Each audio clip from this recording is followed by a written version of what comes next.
It's 2025, I'm 23, yet I've never read Twilight. This week, we changed that. But why do I always feel like I'm in the Twilight Zone and I always feel like somebody's watching me? If you somehow still don't know about Twilight, let me enlighten you in less than 30 seconds. Bella Swan is a high schooler who moves to Forks, Washington, where she falls in love with Edward Cullen, a shiny little vampire The skin of a killer, Bill. who's obsessed with how she smells at school, so stinky it nearly drives him insane. Their forbidden romance is threatened not only by Edward's bloodlust, I wanted to kill you. but also by dangerous vampires, and they spend most of the book running away from them. You better hold on tight, spider monkey. Also, Bella's childhood friend Jacob Black starts showing feelings for her and hinting at family secrets that are yet to be uncovered. Wait, is that a whiteboard? Are you keeping score? Thank you for asking. Yes, this is a whiteboard, and yes, I will be keeping score. Of what, you might be wondering? Well, every time Edward or Jacob does something that has me kicking my little feetsies, he'll get a tally. But points can and will be taken away if and when they ick me out. This is science and this is serious. So yeah, I'm reading Twilight for the very first time to figure out whose side am I really on. So let's go to the library to pick up this book.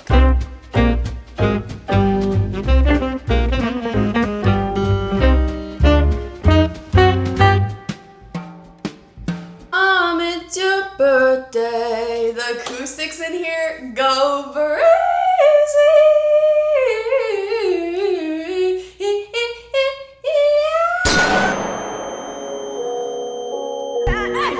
That was so ass. That was actually insane. Guys, I'm already 43% through Twilight. I wish I would have been updating you guys along the way a lot better, but genuinely, I just had so much to do yesterday, and so I just listened to an audiobook and got through so much of it. Like I showed you guys, I have that whiteboard that I made of the tallies for Jacob and Edward, but I realized Jacob is 15. Who was gonna tell me he's an actual child? I thought we were comparing adult men, because you cannot lie, in the movie, they look old as hell. Like in their 20s at least. I don't know why for some reason I forgot that they were in high school. But we're not doing this anymore. Hey Siri, how old is...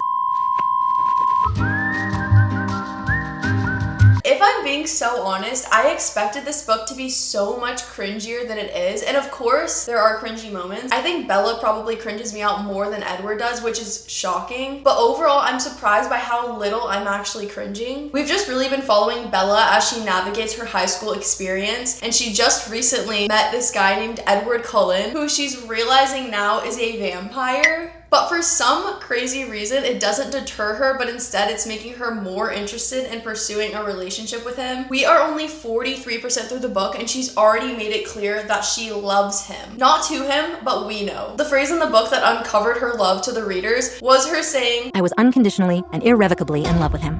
What? Wait, like I was listening to the audiobook, that happened? In love with him. And I verbally said, what? Out loud. Because I was like, what do you mean you're in love with him? You barely know him. You barely know him. You barely... I hate when people fall in love like at first sight, and I also hate when it happens so instantly. And I know things have been happening. He's been saving her life, whatever. He's charming, he's hot. But this just confirms to me that pretty privilege really does exist, because what do you mean they've hung out like 5 times and she's in love with him? Like, that's a big statement, and it's probably only because he's hot, which is so crazy to me because they've truly had like 5 experiences together, maybe. And of those 5 experiences, most of them were like him being rude to her or dismissive of her, or him saving her life, which, like, obviously that's hot. How old is Edward Cullen from Twilight? Edward Cullen is 108 years old in Twilight. He was turned into a vampire in 1918 when he was 17 years old. Am I gonna get canceled? So since we've changed the whiteboard and we're now determining whether or not I would date Edward Cullen, let's go over the moments that I liked and the moments that were absolutely cringe. Obviously, when Edward saved Bella from getting literally crushed by a van in the high school parking lot, that's hot. When Edward saved Bella from that gang of creepy ass guys, when she was walking alone in the town, for one, that pissed me off. Honestly, we need to make a tally of how many times Bella pisses me off, because what do you mean you're walking alone in a town at night? Like, genuinely don't make me mad. Okay, speaking of that, in chapter 8, after Edward saved Bella from those creepy guys, and she could tell that he was like physically on edge because he was so angry. And then he says, sometimes I have a problem with my temper, Bella. And then when he explained that it was because he could hear the thoughts of those creepy guys and it literally just made him so angry, the way that they were sexualizing her, I ate that down.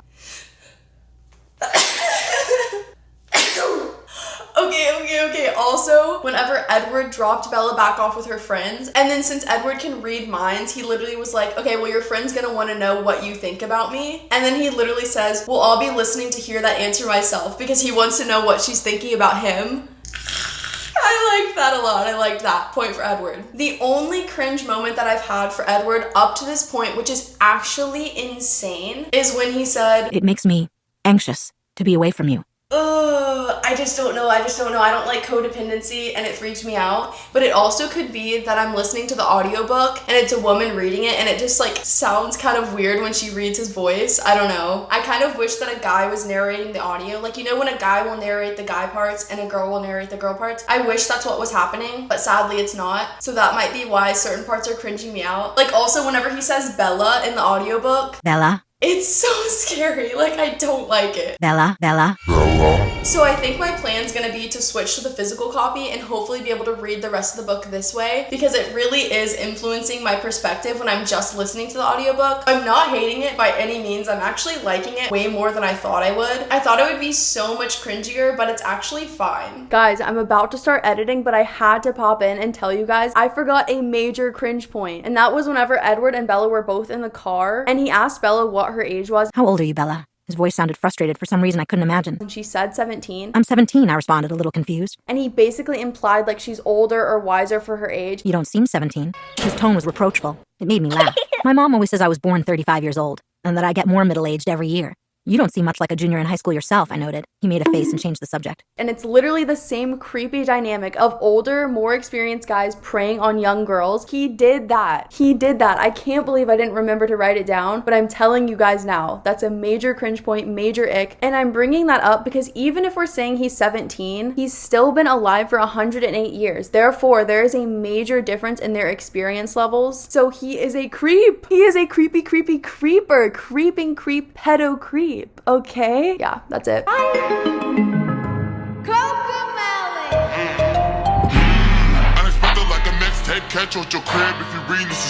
I'm not even gonna lie to you guys. I went to the library to read and I ended up just editing for hours. So I decided that I would go outside and read for a while with Mr. Orange, but Screamer was out there and I'm so scared of Screamer. But I want him to like me so badly, so I started giving him treats. You're so cute. Hi.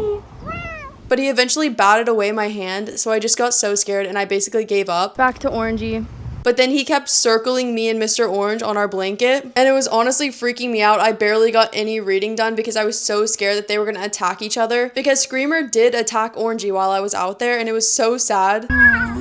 What? Because I love Mr. Orange and I don't want anything bad to happen to him. But I was out there for quite a while trying to read. But eventually a lady came outside and she told me that she's a volunteer and that a group of them volunteer to feed the cats. And I basically got voluntold that I should start feeding them soon, which is kind of exciting, but also I don't really want to be locked into that. But also I love them, so like, I guess it makes sense. So yeah, I did not get a lot of reading done at all, but I'm going to make time to read today. Promise. You guys, I finished reading Twilight this morning.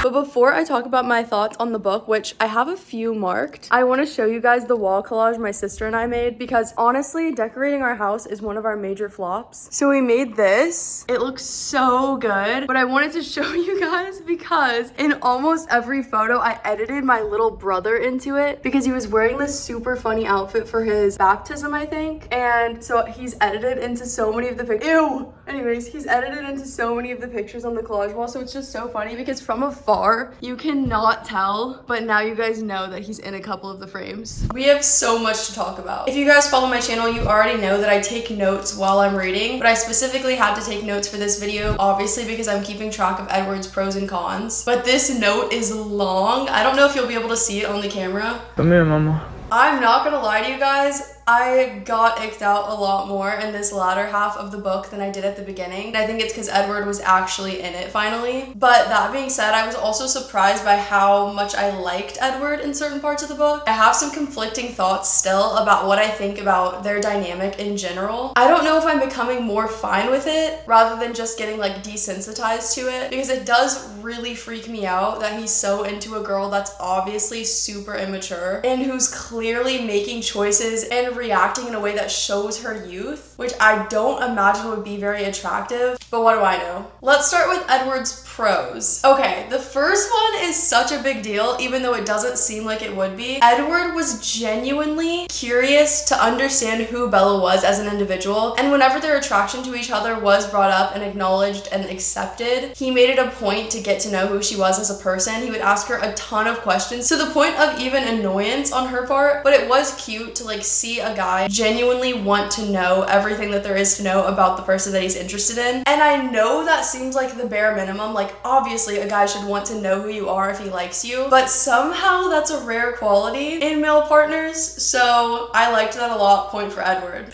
Okay, this is a little bit crazy because this could be a negative if you weren't insane, but genuinely the fact that her blood was the most appetizing to him. Edward, stop.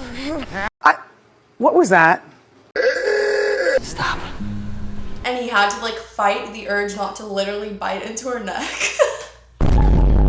Okay, I sound crazy. I know that it shouldn't be hot, that he literally wants to kill her, but like reading about how much he wants to bite into it, like what am I talking about? Moving on. Okay, I also thought it was cute that he knows how to play the piano and that he composes his own music.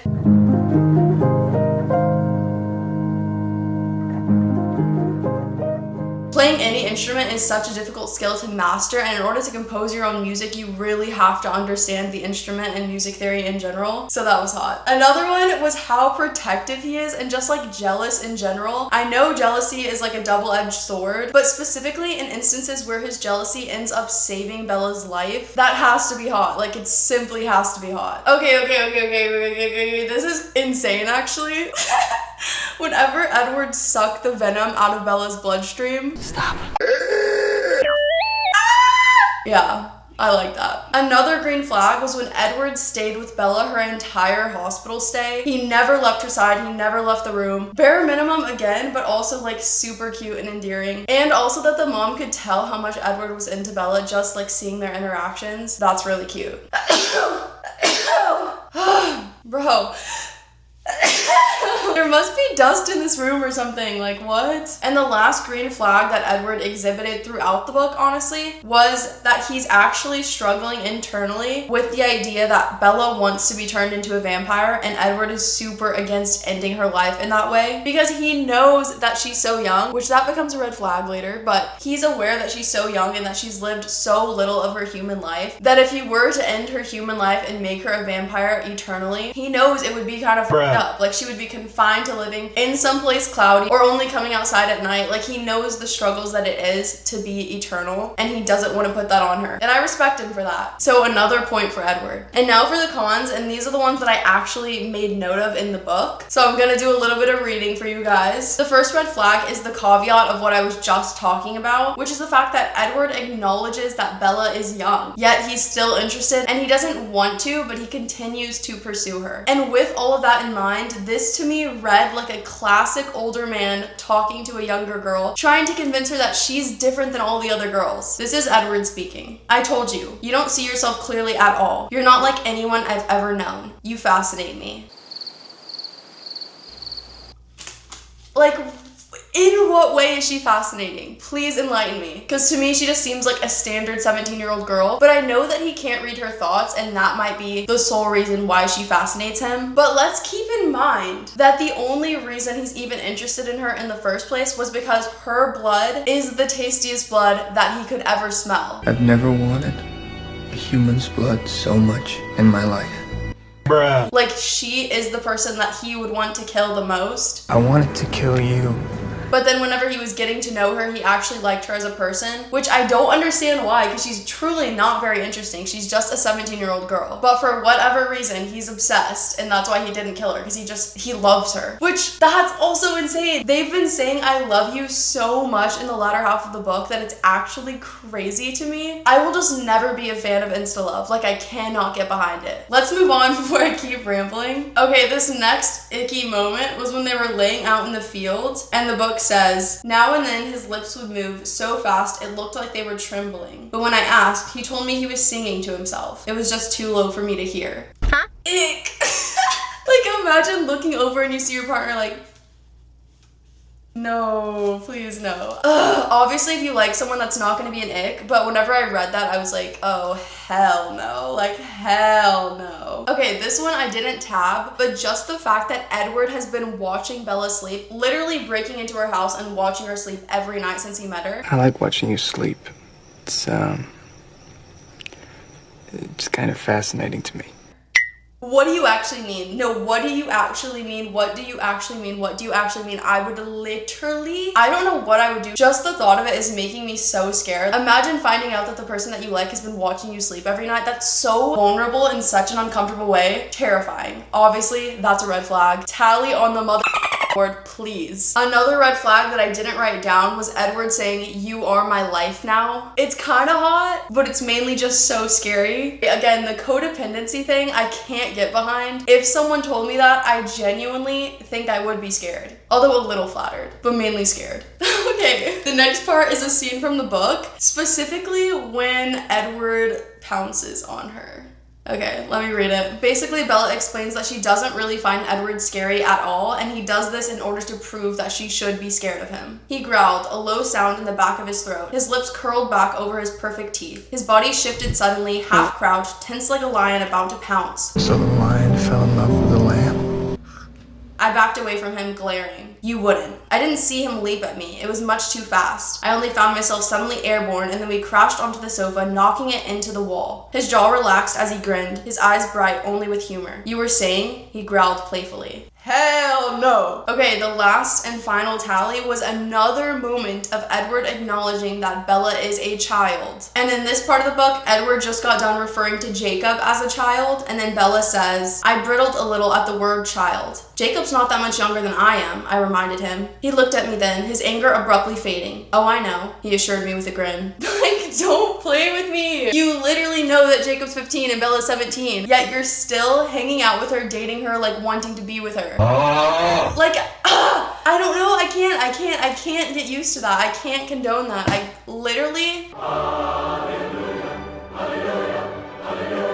Children are so vulnerable, and obviously this love that they fostered is purely based on trauma. So she is chemically addicted to him, she is trauma bonded to him, and I know he doesn't want to accept it, but it's his fault, and he's getting some kind of pleasure out of it by being around her and hanging out with her. But this is a literal child. Like, it would be in her benefit to leave her alone. But I know it's just a book, and I'm literally taking that way too seriously. But for me, that was such a big roadblock in my enjoyment of this novel, because obviously it's a romance book, so you're meant to be rooting for these characters, but I just couldn't get past the age gap. Like, it is an age gap. It is an age gap. He's been alive for 100 years and she is 17 years old. I'll never get over it. I can't. But all that being said, I didn't hate this book, and I'm honestly a little bit surprised. I thought I would find it way cringier than I actually did, but it was actually pretty enjoyable. Not anywhere close to my 5-star reads, but I liked it a lot more than I was expecting to. I think my final rating is going to be a 3.5 stars. Maybe 3. I'm gonna settle on a 3.5 for now. There's really nothing incredibly special about this book, but I didn't hate reading it, and I think it was because honestly the movie was playing in my head every scene. It was super easy to imagine exactly what was happening because the writing is just so simple. My brain kind of filled in all the voids with scenes from the movie. I didn't hate it, I didn't love it, but I'm happy that I finally got to check it off my to-be read list. Okay, I need to be out of this bathroom. So I finished this masterpiece of a novel, but the real finale is yet to be revealed. So, would I date Carlisle? Yeah, I would. Bye.